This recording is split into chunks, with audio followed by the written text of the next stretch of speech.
Hi everyone, this is Dr. Scott. This week in Writing Assessment Theory and Practice, we're going to focus on the theory part.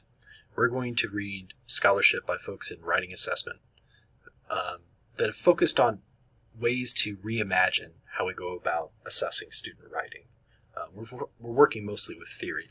We're going to talk about practices as well this week, but a lot of the emphasis here is on theorizing how we go about assessing student writing. It's important to understand the theories behind assessment practices so that we can better articulate what we value when we assess student writing, so that we make our assessment practices more consistent and they're not confusing to students. Why are you asking for one thing over here, but then going about assessing it in a very different way over here? That consistency can be really important for students. And so understanding the theory is one way to help us develop that kind of consistency. I won't lie, this week might be one of the tougher weeks in terms of the readings. The readings can be a little bit dry. These writers are trying to ground their discussions and their theories in assessment practices, but it might be a little difficult to understand some of the concepts that they're talking about. So in this video, I want to talk about some of those concepts and kind of preview some of the ideas that you're going to encounter in this week's readings. The readings for Monday of week 2 come from scholars and writing assessment professionals who work in or know very well the field of psychometrics. Psychometrics is a subdiscipline within psychology, and folks that work in psychometrics, they are trying to find ways to measure intelligence and skills and abilities. In Norbert Eliot's On a Scale, which is another history of writing assessment that I didn't ask you to read last week. It's an entire book, so I spared you that. He traces psychometrics back to the First World War. The First World War, the U.S. military had to sort and find the right jobs for all of these enlisted men that were going to fight in Europe. And at the time, they really didn't have any way to sort them. And so folks that were studying in this newer field called psychology, they started to develop tests that would help sort service members into jobs that they were good fits for. The military still does something like this. In the early 90s, myself, I took the ASVAB, which is and I looked this up, the Armed Services Vocation Aptitude Battery, the ASVAB, and the results from that test told me what military job I was eligible for. So it's still something that's used today. The field of psychometrics also dominates educational testing. Companies like Pearson Educational Testing Service, the Princeton Review, testing organizations that put together exams like the ACT, the SAT, the Graduate Record Exam, the MCAT, all these exams, they're all put together with the expertise of folks in the field of psychometrics. When it comes to assessing writing, however, folks in psychometrics have dealt with two difficult issues. One, reliability, and two, validity. There are a lot of different ways to think about reliability and different forms of reliability, but probably the most significant one for folks that are putting together exams to assess or evaluate student writing ability is called inter-rater reliability. And it means that if two people are going to sit down and score something, we get a rubric. How consistent are our scores going to be? Between two or more scores, do we have something that's more or less consistent? You can imagine how that can be kind of difficult. Even when you have a rubric, even when you have criteria, a lot of times readers just kind of disagree about how to interpret those things when we get to something like writing. There's also test-retest reliability, which means that if you've got a bank of questions that you give to somebody and or prompts that you ask somebody to write about, and they take one, is that exam, if they get a different prompt, is it going to be more or less the same score? Are you really assessing their writing ability, or you're assessing their engagement with a prompt that might be about a topic that they care more or less about? Those are different ways to think about reliability. And there's a lot of other forms of reliability to think about, but I think those are two of some of the more significant issues. And you're going to come across that term quite a bit for Monday's reading.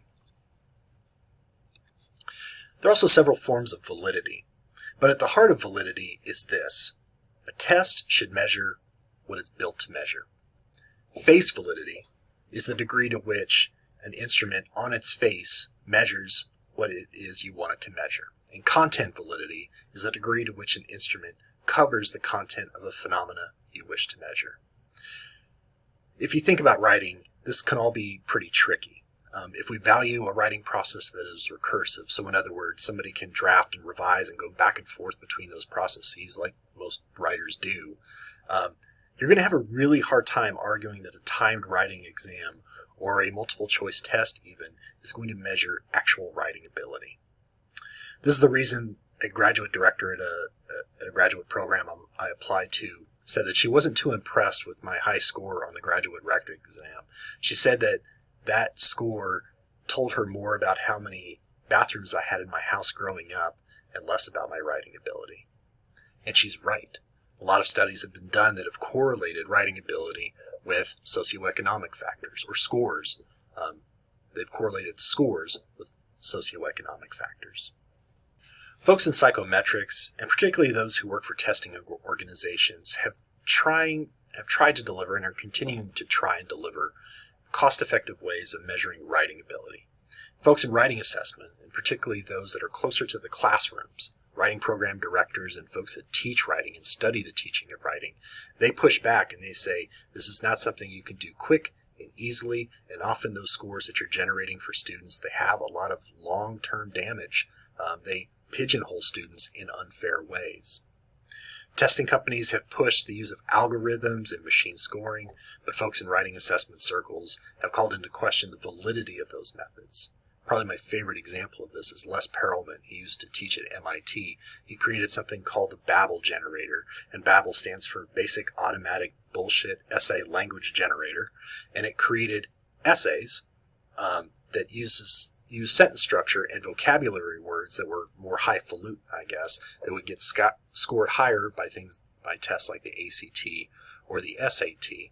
They meant absolutely nothing, but they got high scores on those exams. The essays you're going to read on Monday are written by folks in writing assessment in the field of psychometrics who are critiquing an overemphasis on efficiency and reliability at the expense of validity. Keep that in mind.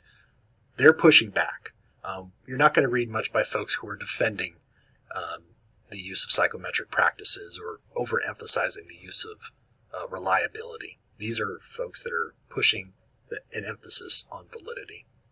These scholars have questioned psychometric writing assessment practices, and they tried to push the field to think more about validity. Are we really measuring what it is we think is important, what we really want to measure? So the readings for Monday might be pretty dry. Stuff, but it's important reading because we continue to wrestle with these issues now, particularly now that the field is taking up issues and taking up the needs of writers that come from different language backgrounds. Is it fair to assess them all the same way and assume that there's one correct way of using language? That question is rooted in a lot of the things that you're going to read for Monday. The readings and podcast episode for Thursday are by scholars situated more in writing studies and writing assessment who have begun theorizing writing assessment by focusing on the social and cultural implications for assessment. They've thought about the impact of assessment on students and educators and critique the problematic dynamics of assessment methods that ignore context and assume falsely, and I would also argue this, that we should treat students all the same.